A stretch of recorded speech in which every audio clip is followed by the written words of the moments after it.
আল্লাহ পাকের ওলি গরিবে নওয়াজ খাজা মঈনুদ্দিন আজমিরি হুজুরের ভাগনা। কথা বুঝে আসছে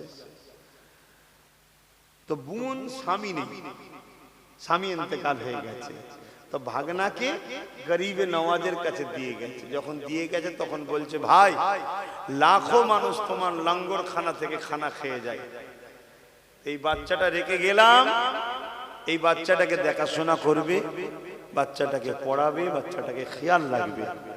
আল্লাহর ওলির দরবারে রেখে গেলেন ভাগনাকে, গরিবে নওয়াজের দরবারে। গরিবে নওয়াজ কি বললেন, এই তোমাকে আমি দায়িত্ব দিলাম ভাগনাকে, মেহমানদের খাওয়া শোয়া ঠিকভাবে হচ্ছে কিনা এই খেয়ালটা তুমি রাখবে। 1 বছর যায়, 2 বছর যায়, 3 বছর যায়, 4 বছর যায়, 5 বছর যায়, 6 বছর যায়, 7 বছর যায়, 8 বছর যায়, 9 বছর যায়, 10 বছর যায়, 12 বছর কেটে যাওয়ার পর, ভালো তারা শুনবেন, অজ্ঞান হয়ে যাওয়ার কিছু নেই, জান কার হাতে, জান কার হাতে। 12 বছর কেটে যাবার পর মায়ের মন হয়েছে একবার বাচ্চাটাকে দেখতে যাই। আমরা তো মাদ্রাসায় বাচ্চা দিলে সপ্তাহে 2 বার যায়, ও ছেলেরা পড়াশোনা হবে। আমাকে যখন আমার বাপ তাতুলিয়া আবু জাফরিয়া সিদ্দিকা খারিজিয়া মাদ্রাসায় যখন দিয়ে আসে, আমার আব্বা উস্তাদদের হাতে আমাকে তুলে দিয়ে বলেছিল, চামড়া আপনাদের, গোস্ত হাড় আমার, ছেলে মানুষ হওয়া চাই। তার মানে বুঝতে পারছেন কি পিটান পিটবে এবারে। যাক কিছু নেই ভাই, ভাড়ে কিচ্ছু নেই, আমি বলছি কিচ্ছু নেই, আল্লাহর দয়াতে বলতে পারি। কিন্তু বাপের ওই দিনের নসিহতটাই আজ সারা বাংলা নয়, বাংলার বাইরে বাইরেও যায় এবং অন্য দেশেতেও যায়। দুটো বুক ঠুকে মেম্বারে উঠে তো দুটো কথা বলতে পারছি। আর বাপ যদি বলতো, এ মাস্টার, ছেলেকে যদি চোখ দেখিয়েছি তো চোখ তুলে নেবো, ও মাস্টার পড়বে? ছেলে পড়বে? ও তো মাস্টারের ক্লাসে যে মাস্টারের মাথায় উঠে বসতে থাকবে। কি গো, আদর দিয়ে বাঁধন না হয়ে যায়, আদর দাও, কিন্তু পড়াশোনার জায়গায় কোনো রকম কম্প্রোমাইজ নয়। সে ছেলে ভবিষ্যৎ বলবে, হ্যাঁ আমার বাপ বারেক এটা করেছিল। আজ আমি বলি তো, বারেক আমার বাপ টাইট করেছিল, একটু হলেও কিছু পেয়েছে আল্লাহর দয়াতে। আমি জানি কিছু নয়, তারপরে একটু খালি। তো ভাইয়ের আমার, তা 12 বছর পর মা এসেছে ছেলেকে দেখতে। তখন তার অত আজমি শরীফে ঘর বাড়ি নেই রে বাবা, দূর থেকে একটা সালামের আওয়াজ এসছে, মা বলে ডাক দিয়েছে।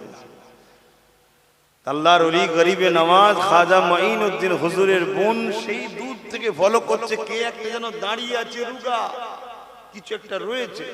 যত আগিয়ে আসে দেখছে একটা মানুষ এসে কাছে বলছে, বাবা তুমি সালাম দিলে, যে আমি সালাম দিয়েছি, আপনি আমায় চিনতে পারছেন না? কে?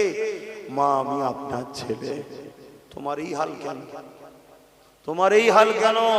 বলছে, মা পানি ছাড়া 12টা বছর কিচ্ছু খাইনি। জোরে বলুন সুবহানাল্লাহ। আমরা মনে করি না খেলে মানুষ মরে যায়, না খেলে মানুষ তাড়াতাড়ি মরে, তবে পানি প্রয়োজন ভাই, পানি ছাড়া বাঁচা অসম্ভব। ওসিলা, পানি হচ্ছে ওসিলা, আল্লাহ বেঁচে রাখতে পারে, কিন্তু পানিকে এমন একটা সিস্টেম আল্লাহ তৈরি করেছে, পানির ঋণ কেউ শোধ করতে পারবে না, এটা ওসিলা। তো মায়ের জান, আরে এরকম কি অবস্থা, হাতে করে ধরে নিয়ে ভাগনাকে নিয়ে গেছে খাজা গরিবের নওয়াজের দরবারে। গরিবের নওয়াজ বলছে, বোন এটা কে? বলছে, চিনতে পারছেন না, এটাই তো আপনার ভাগনা, 12 বছর আগে দিয়ে গেছিলাম। আরে বাবা তোমার এই হাল কেন? না হুজুর, আমি 12 বছর খাইনি, পানি ছাড়া অন্য কিছু খাইনি। কেন? আপনি আমাকে বলেছিলেন মেহমানদের দেখাশোনা করতে, মেহমানদের খাওয়ান দাওয়ানের খেয়াল রাখতে, আমাকে তো খাবার ইজাজত দেননি, আমি কার পাবো খাবো? গরিবে নওয়াজের চোখ দিয়ে পানি ঝরছে। হুজুর আমার মাথায় হাত বুলিয়ে বলে, যাও তোমাকে আর আমার দরবারে থাকতে হবে না, তুমি অনেক বড় মাকাম পাবে, তুমি জঙ্গলে চলে যাও। জোরে বলুন সুবহানাল্লাহ। এ বোন, এ বাচ্চা জাতা বাচ্চা নয়, এ বাচ্চা অনেক বড় বিলায়েতের দরজা পাবে, একে ছেড়ে দাও। হুজুরের ইজাজতে ভাগনা জঙ্গলে চলে গেল। বহু বছর জঙ্গলে ইবাদত করেছে, বড় বড় চুল হয়ে গেছে, নখ হয়ে গেছে, গোঁফ হয়ে গেছে। দুনিয়ার মুফতিরা ফতোয়া দেবে গোপের পানি খাওয়া হারাম, নখ রাখা হারাম, অনেক ফতোয়া দেবে। মজ্জুমদের উপরে ফতোয়া চলে না বাপ, কথা বুঝে আসছে?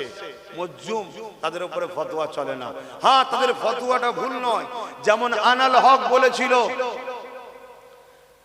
কি নাম যেন ভুলে যাচ্ছে, আল্লাহর ওলি আনাল হক দাবি করেছিল, তখন দুনিয়ার মুফতিরা ফতোয়া দিলেন একে কতল করে দাও। যখন কতল করা হয়, সমস্ত যারা আলেম ফতোয়া দিয়েছিল সবাই কেঁদেছিল। কেন কাঁদছেন? যে ফতোয়া জাহিরের উপরে হয়, কিন্তু উনি যেটা বলেছে ভুল কিছু বলেনি। কেন? মুখ ওনার কথাটা ছিল আল্লাহর। জোরে বলুন সুবহানাল্লাহ। কেন? আল্লাহ হাদিসে কুদসির মধ্যে বলেছে, যারা আমার পেয়ারা বান্দা হয়ে যায়, পা তাদের থাকে চলা আমার হয়, হাত তাদের থাকে ধরা আমার হয়, চোখ তাদের থাকে দেখা আমার হয়, মুখ তাদের থাকে বলা আমার হয়। তাই আনাল হক মনসুর হাল্লাজ বলেছিল, অতএব উনি ঠিকই বলছে, কিন্তু ফতোয়া যদি আমরা না দিই তাহলে কিছু লোক ইচ্ছা করে বলবে আনাল হক মজ্জুম সাজবে। কিছু লোক কি বলবে?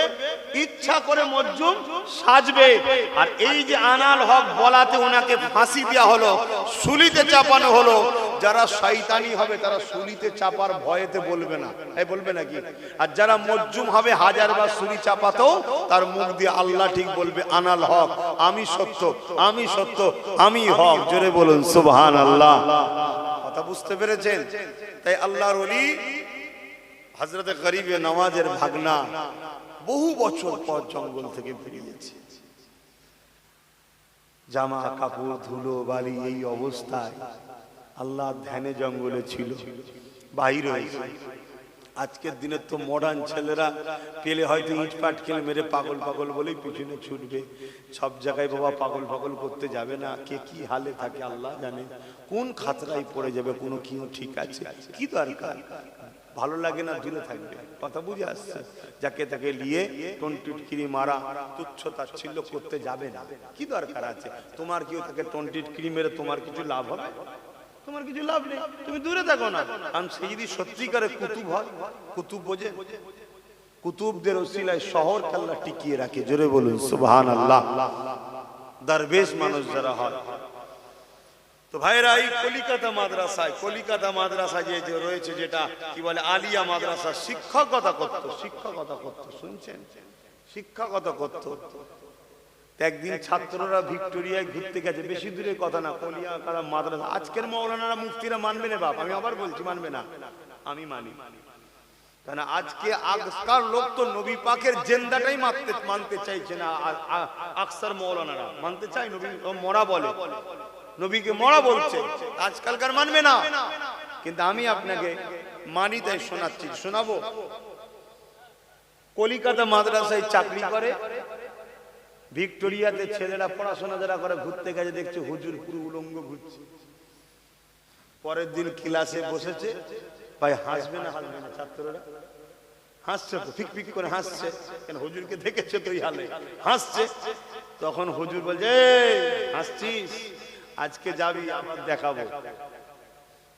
ছাত্র ভয় খেয়ে গেছে, মানে হুজুর জেনে গেছে। আজকালকার ছাত্র নয় তো, আগেকার ছাত্র হুজুরকে বাঘের থেকেও বেশি ভয় করতো আগেকার ছাত্র। আমরাও, আমার কথা বলছি, আমিও ভয় করি।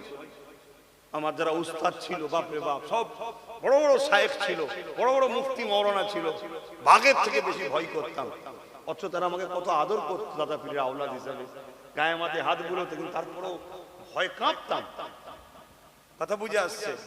পড়াশোনা না হলে বাকি যা হয় শুধু বুঝতেই পারছেন। টেবিলের তলায় ঢুকিয়ে দিয়ে ওপর করে আমার পাচা লাল করে দিয়েছে। কথা বুঝে আসছে? হুজুরের ছেলে বলে ছাড় নাকি, তবেই তো শিখতে পেয়েছা। শোনো, উস্তাদের মার যেখানে পড়বে ওই জায়গাটা আল্লাহ জাহান্নামের আগুনে পড়বে না। কেন? তোমাকে দিন শিখাবার জন্য সে মেহনত করেছে। আর আজকে হলে হুজুরের মা তো দূরের কথা, গোষ্ঠী সমেত ছাত্র গাল দেবে। এই তো সব পরিবেশ, সব বাপ মাদের সাহসে হয়। বাপ মা যদি করা হয় সব ঠিক হবে। যা অন্য কথায় চলে যাচ্ছে। আল্লাহর ওলি পরের দিন ছেলেগুলো আবার গেছে। আল্লাহর ওলি ছেলে দুটোকে বগলে, দুইজনকে দুটো বগলে চেপেছে, চেপে বলছে চোখ বন্ধ কর। চোখ বন্ধ করে দুটো চাপ দিয়েছে, দিয়ে বলছে এবার চোখ খোল। চোখ খুলতে দেখছে সব গরু, ছাগল, ভেড়া, শুয়োর, কুকুর সব ঘুরছে, একটা মানুষ নেই। তখন তখন জিজ্ঞেস করছে, বল পর্দা করা ফরজ কাদের জন্য? একটা মানুষের কাছে আর একটা মানুষের সতর ঢাকার হুকুম আছে, এখানে মানুষ কেউ আছে? তাহলে সেই দিনে যদি বলেন কেউ মানুষ নেই, তাহলে আজকে কি আছে? আমি আর বেশি ডিপে যাচ্ছি না, কেন আমার গায়েও লেগে যাবে। আমি যে কি মানুষ আল্লাহ জানে।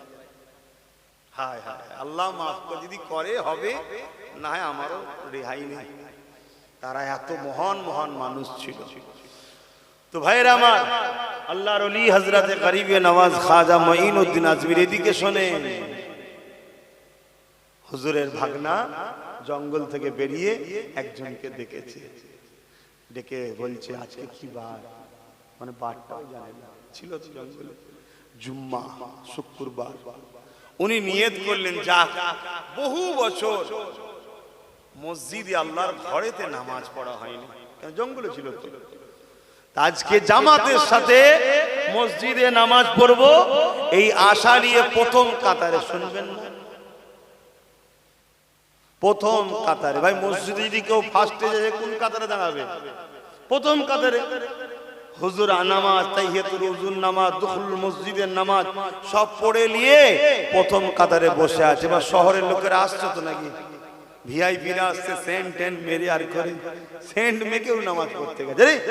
সেন্ট মাখলে নামাজ হবে? মেকে টেকে সেজে গুজে একদম বড় বড় সব ফতোয়া দিতে দিতে ঢুকছে, আর যে দেখে এক দরবেশ বসে আছে, বুঝছেন না? জামা কাপড় ধোয়ানি, ধুলো বালি, চুল উস্কো খুস্কো, এই অবস্থায় একজন করে ধরে এক কাতার পিছনে দেয়, একজন করে ধরে এক কাতার পিছনে দেয়। উনি কিন্তু আল্লাহর ধ্যানে আছে, জিকিরে আছে, ওনার হুঁশি না। এরকম করতে করতে করতে পুরো মসজিদের বাইরে কাতার ভর্তি হয়ে গেছে। খুতবার আগে একটা আজান দেয়, জানেন না? আল্লাহু আকবার, আল্লাহ নামাজ, সরি খুতবার পরে যে একটা আজান দেয়, ওই আজান যখন দিচ্ছে, আল্লাহর হুকুম হয়েছে, উনি ধ্যান থেকে ফিরেছে, দেখছে পুরো মসজিদ ভর্তি। খুতবা চালু হয়েছে, খুতবা চালু হয়েছে, খুতবার পর আবার তাকবীর হচ্ছে, ইকামত হচ্ছে, নামাজ চালু হয়েছে। উনি বাইরে মসজিদে, তখন হাত তুলে বলছে, আল্লাহ আমি তো ছিলাম প্রথম কাতারে, আমি বাইরে বেরোলাম কি করে? তো তোমার কাছে আমার একটা আরজু, আল্লাহ তুমি আমাকে দেখিয়েছো জঙ্গলের গাছগুলো তোমায় সেজদা করে, বড় বড় জীব জন্তুগুলো, পশু পাখি তোমায় সেজদা করে, তুমি আমাকে সব দেখিয়েছো, সমস্ত মখলুক তোমাকে সেজদা করে, কিন্তু যে ঘরটাই এসে তোমাকে নামাজ পড়তে হয় সেজদা করে, সেই ঘর কখনো সেজদা করেছে আমি দেখিনি। আল্লাহ আমার আশা তোমার কাছে, তোমার ঘর তোমায় কিভাবে সেজদায় দেয় আমি দেখতে চাই। শুনছেন? আহা, আল্লাহ পাক কি না পারে আমার আপনার। এই জন্য আল্লাহ বলেছে, আমাকে নিয়ে বেশি ভাববি না, আমার কুদরত নিয়ে ভাব, আমার দেখ নিদর্শন নিয়ে ভাব। আল্লাহ নিয়ে ভাবতে গেলে মাথা খারাপ হয়ে যাবে।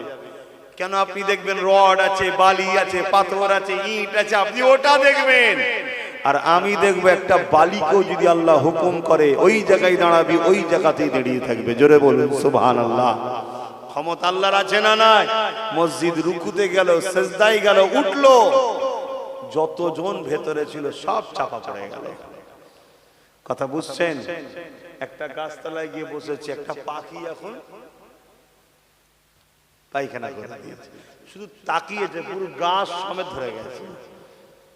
আল্লাহর ওলি গরিবে নওয়াজ বুঝতে পারলেন বহুত বড় জালালি জগতে চলে গেছে, অনেক বড় জালাতি জগতে চলে গেছে। হুজুরকে নিয়ে যে একটা রুমে বন্দি করে দেওয়া হলো, সেই জায়গাতেই আল্লাহর হুকুম উনি ইন্তেকাল করলেন। ওনার জানাজা ওইখানেই হলো, দাফন কাফন ওখানেই আছে। আজও পর্যন্ত ওনার মাজারের ভেতরটা দেখার কারো ক্ষমতা হয়নি, এত জালালি উনি ফয়েজ পেয়ে গেছিলেন। তো এখনো আল্লাহর ওলিদের একটা নিদর্শন। তো যাক, আমি যেটা বলতে গিয়ে গেলাম, যে খাবার ব্যাপারটা নিয়ে গেলাম, যে হালাল খান, হালাল খেলে আজ যদি আপনি কোনো অন্যদিকে চলেও যান, একদিন আপনার রক্ত আপনাকে ভালো দিকে টেনে নিয়ে আসবে। দরুদ শরীফ আল্লাহুম্মা সাল্লি আলা।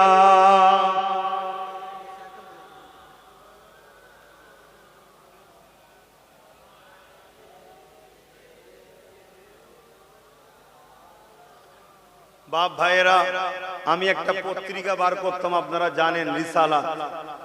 কোন কারণবশত ওটা বার করা বন্ধ হয়ে গিয়েছিল, আবার নতুন করে বার করা শুরু করেছি। আপনাদের কাছে মেহনত করে নিয়ে এসে পৌঁছে দিচ্ছি, কেন কিছু কিছু কথা আছে মুখে বলা যায় না, কলমে বলা যায়। আমি আশা রাখবো প্রত্যেকে দুটো করে নেবেন, একটা নিজে পড়বেন আর একটা আপনি কাউকে গিফট করবেন। এই রিসালাত পত্রিকাটাকে বাঁচাবার জন্য আপনারা হাত বাড়াবেন। আজকে শুধু এনে দিচ্ছে, আজকে নয়, এটা এখন মাসে মাসে বাহির হয়। আপনারা নিবার জন্য আহলে সুন্নাত ওয়াল জামাতের সব অফিস আছে, শাখা অফিস, সেখানে যোগাযোগ করবেন, তার মাধ্যম দিয়ে পত্রিকাটা নেন। পত্রিকা বিরাট বড় একটা ক্ষমতা রাখে, কেন কলমের জবাব কলম দ্বারা দেওয়া যায়, সব কথা মুখে দেওয়া যায় না। ছেলেরা ভেতরে যাবে, পিছন দিক থেকে যাবে, আপনারা নিয়ে নেবেন। 10 টাকা খুচরো বার করেন, দুটো করে নেবেন।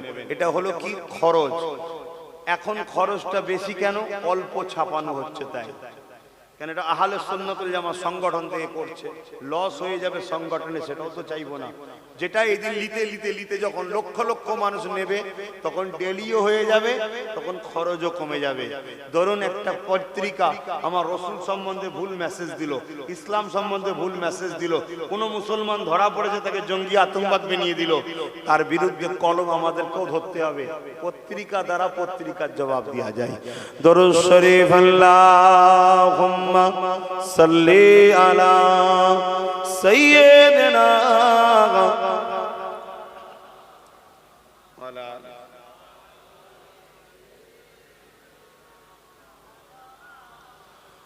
তুমি শরীকহীন, তুমি মহান, বিশ্বের মালিক তুমি অগদয়াবান। তুমি শরীকহীন, তুমি মহান, বিশ্বের মালিক তুমি অগদয়াবান। তোমারি বান্দারা তোমাকে ভুলে সুপথ হারায় কুপথে চলে। তোমারি বান্দারা তোমাকে ভুলে সুপথ হারায় কুপথে চলে। চালাও তোমার পথে ওগো দয়াময়, চালাও তোমার পথে ওগো দয়াময়, বিশ্বের মালিক তুমি ওগো দয়াময়। তুমি শরীকহীন, তুমি মহান, বিশ্বের মালিক তুমি ওগো দয়াময়। এখনো গফার তুমি, এখনো সত্তার, হাসরের দিনে তুমি হইবে কাহার। এখনো গফার তুমি, এখনো সত্তার, হাসরের দিনে তুমি হইবে কাহার। সেই দিন নেবে তুমি শত প্রমাণ, সেই দিন নেবে তুমি শত প্রমাণ, বিশ্বের মালিক তুমি ওগো দয়াবান। তুমি শরীকহীন, তুমি মহান, বিশ্বের মালিক তুমি ওগো দয়াবান। আল্লাহুম্মা সাল্লি আলা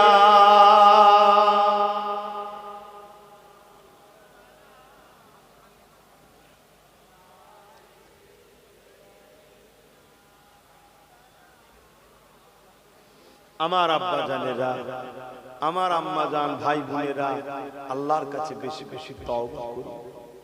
তওবা। কোন এক সময় সফরে যাচ্ছে একটা জাহাজ, জাহাজে হাজারো পরিবার রয়েছে, শুনছেন?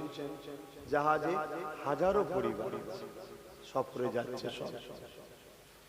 ওই জাহাজ সাগরের বুক চিরে যাচ্ছে, হঠাৎ করে বিশাল তুফান শুরু হয়েছে। একজন আল্লাহ পাকের দরবেশ বান্দাও ছিল এই জাহাজের মধ্যে। সেই দরবেশ বান্দা বলতে লেগেছে, এই জাহাজের মধ্যে কোনো নারী আর পুরুষ পাপ কর্ম করেছে, তার জন্য আল্লাহ পাকের আযাব এসেছে। আগেকার সময় হাতে নাতে আসতো কেন, আর এখন আসছে না কেন? এখন দুনিয়া শেষের দিকে, কথা বুঝে আসছে, এখন দুনিয়া শেষের দিকে। আগেকার সময় মানুষকে দেখানোর জন্য আল্লাহ সঙ্গে সঙ্গে আযাব পাঠাতেন, যাতে করে বাকি মানুষরা শুধরে যায়, তওবা করে নেয়।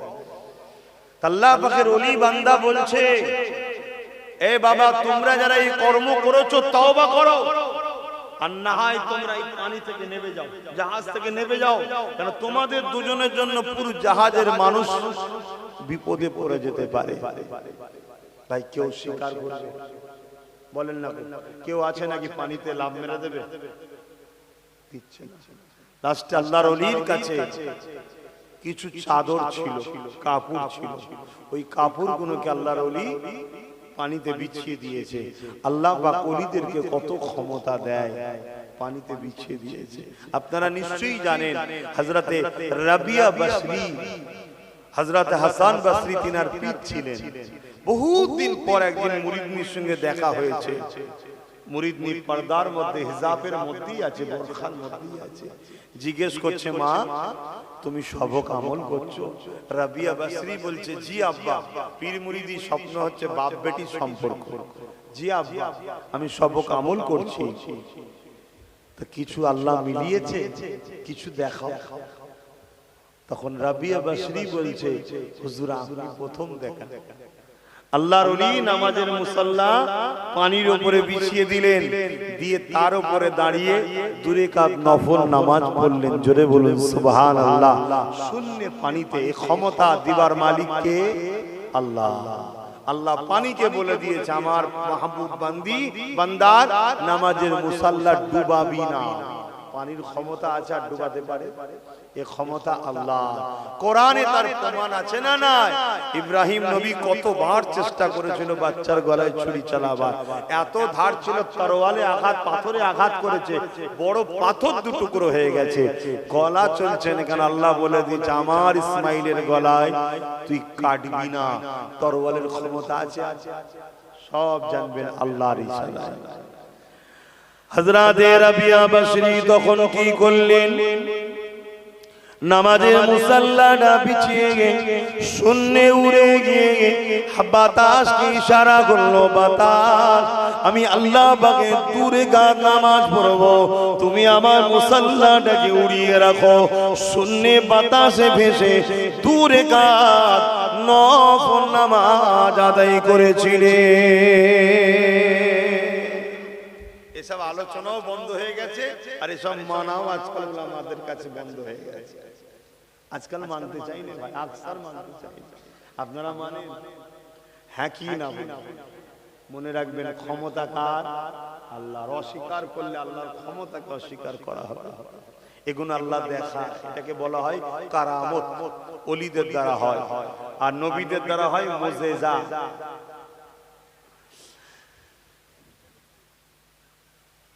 আমার তো সময় নামাজের ব্যাপার আছে, আসুন একটু সালাত ও সালাম দিয়ে দোয়া করবি। ইয়া নবী সালাম।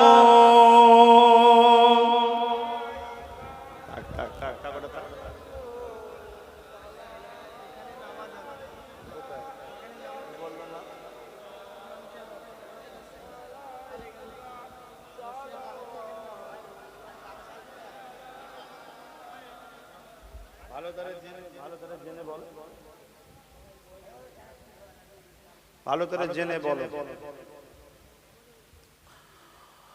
তালাল বদরু আলাইনা মিন শানিয়াতিল ওয়াদাই ওয়াজাবা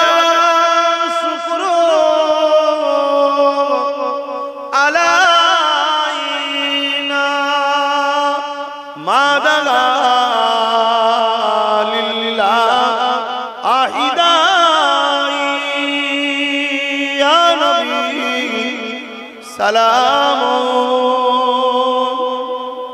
ইয়া রাসূল ইয়া হাবিব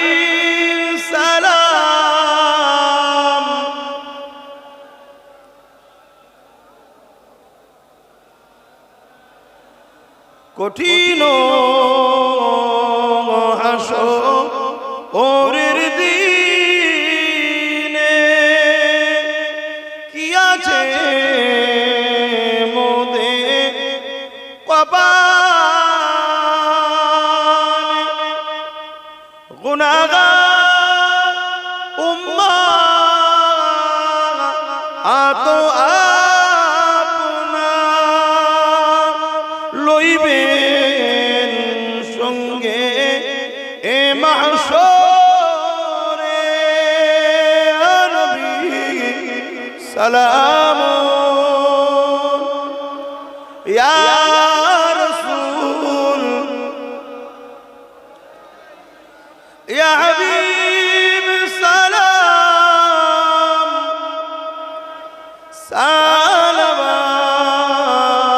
সালাওয়াতুল্লাহ।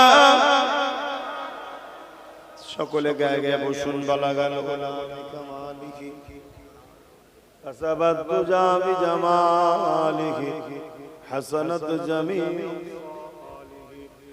সাল্লু আলাইহি ওয়া আলিহি আল্লাহুম্মা সাল্লি আলা সাইয়্যিদিনা মাওলানা মুহাম্মদ ওয়া আলা আলি সাইয়্যিদিনা।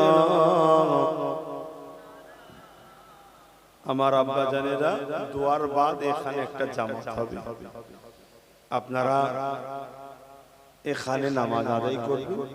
অনেকে যদি উজু না থাকে উজু করে মসজিদও আদায় করে নিতে পারেন। এখানেও একটা দুয়ার বাদ জামাত হবে। এই মাহফিল গুলো আমার এই যুবক ছেলেগুলো করে, ভাইগুলো করে, এতে গ্রামবাসী মুরব্বী বাপেরা খুশি না বেজা? বলেন না, মুরব্বীরা বলেন খুশি না বেজা? তাহলে একটু সাথ দেবেন, ছেলেদের ভালো কাজ করছে। আসেন, প্রত্যেকের জন্য দোয়া চাওয়া হবে, মায়ের মুরব্বীদের জন্য দোয়া চাওয়া হবে। মাহফিলের উদ্দেশ্য করে কিছু কিছু শরীক হয়ে যান, যার যা খুশি একটু শরীক হন, পকেটে হাত দেন। ছেলেরা যাচ্ছে, যার যা খুশি একটু শরীক হয়ে যান, থাকতে কেউ ফিরিয়ে দেবেন না। দরুদ শরীফ আল্লাহুম্মা সাল্লি আলা